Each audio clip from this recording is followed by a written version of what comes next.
ya lim takin thlahna in khom kan mang theya alomom tak zet ani kan hlan hnunga ta nichina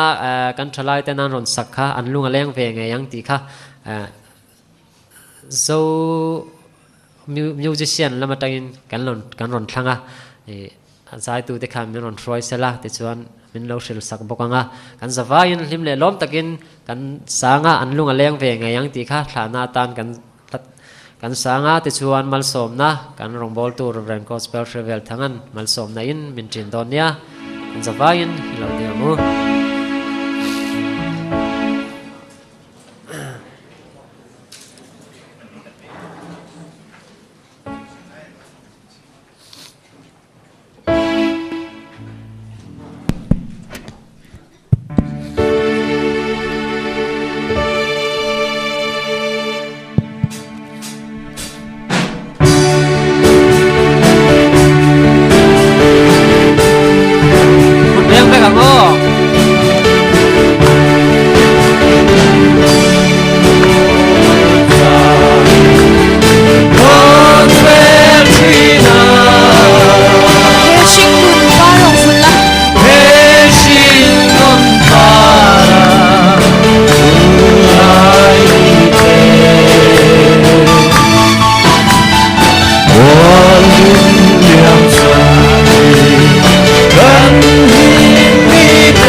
pusai tele lute de chungkwa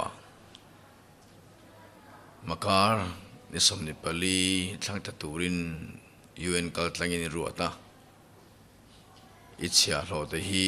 hlo tlin ti rang che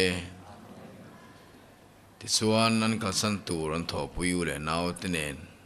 in thlahna te kan siama min hruaya kan lo me lalpa nang chau kan rin chan inia kan nga fak inia khoi muna phomila etana nung sel turin chagna in thom thar zelang che kan lalpa Isu Krista khoina te pa pathian maina le sarau therin pathian kai soina pol hlimna mal som dom takchu veina koranin kan thla tak ta chung ko le a thla tu member zong ta chunga thara thlingin chatuanin lom le zero se amen